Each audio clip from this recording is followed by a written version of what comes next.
Welcome to Big Blue's Exploration. Today you join me from the Port du Soleil, and today we're heading to Leger. Leger is important in my life story. I did work for two different people for 3 weeks many years ago, 7 for M&T Leger. I tried as a pastry chef but did not quite work out. I just lasted a few days during training. I just wasn't the right style of learning between me and my teacher, who was excellent, really knew his stuff, and definitely it was nothing to do with him. This is more as how I learned from what he wanted how he wanted to teach me was not the way to go.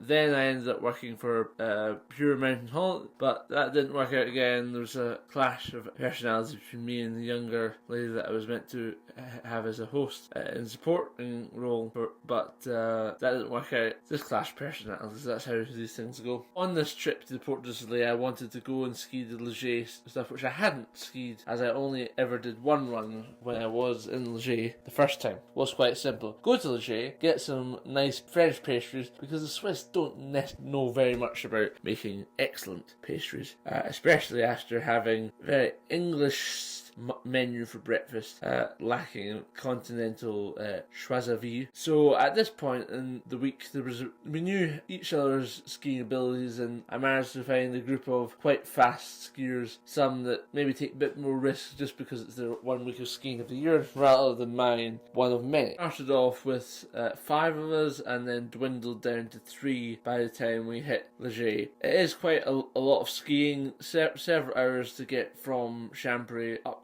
Crozettes, down Voraz, down to Morzine, and then down to Leger, and then over to the other side of Leger. It does take quite a long time, so you do have to have a full day in order to do it. Snow conditions that day were pretty good, and they improved as the skiing went on. When we got to Leger, we found that actually that many of the runs had been closed for a few days, or hadn't had many people on it. So one of the runs in particular, where I met a couple of French, a lady and a man, I really enjoyed that run. It was comes into the pity Revelstoke category. Lots of powder, nice and run, good, nice and steep. Lots of turns made as you go down the hill, and I got a few gazes from them about what's this guy going on about the whooping and looping, but it was really that great, and it was literally deserted. No one there at Mount Cherie. So out of the whole time that we spent in Mount Cherie on the 6 or so runs that we did, we only probably saw about 20 or 30 people. So it was really that. Chat with them and told them a bit about the channel, and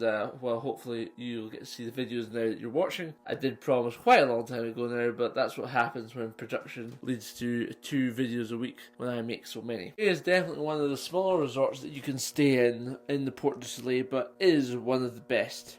About an hour and a half to 2 hours from Genéve airport, making it very accessible with lots of different car options, rental options, and also bus transfers available. The skiing is blues with some reds and a couple of blacks, but not anything too challenging. Definitely a great place to go for families and access the greater Port du Soleil. It does need quite a bit of snow to make it really fun, but they generally get a lot of snow, and there's quite snowshoer from about the 15th, 16th December right through until the beginning of April. In the week, I'm going to start with the rating. So the Port du Soleil as an overall area is excellent. The lift system and the people that work there, that's a solid 8.5 any day. The maintenance and pistes again gets a solid 8, but they maybe be a little bit cautious when it comes to winds, but then that's what happens when you go from the lows of just over 1,000 metres up to 2.5 heading towards 3,000 metres. You do have to worry about those sorts of things. We'll say that the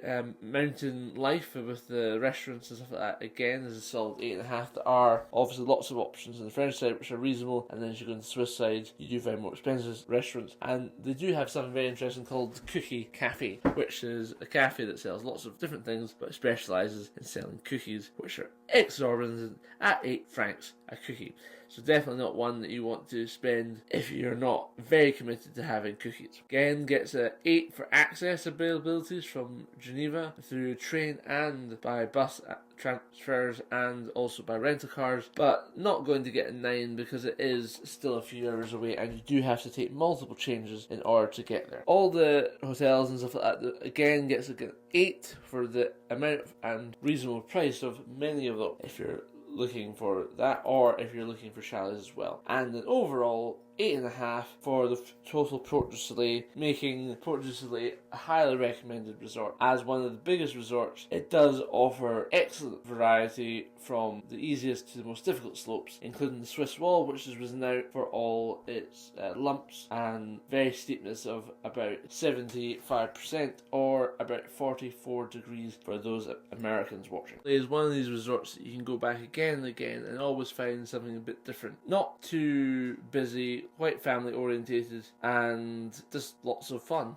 Thank you very much again, ladies and gentlemen, for watching another Big Blues Explorations, and please stay tuned for the weeks to come with more on Europe, and then moving into Japan and North America, and then we're heading for what's going to be an interesting trip in July with a round the world ticket to renew my status with One World, which will consist of about 14 or 15 different flights as I do a circumnavigation of the globe. If you like watching flight reviews and aviation content, please stay tuned for that long series coming up at the end of July, and also my videos from going to Japan with Finnair, Malaysian Airlines, Cathay Pacific, JAL, and my American adventures with American, Alaska, and all the rest that's to come. So thank you again.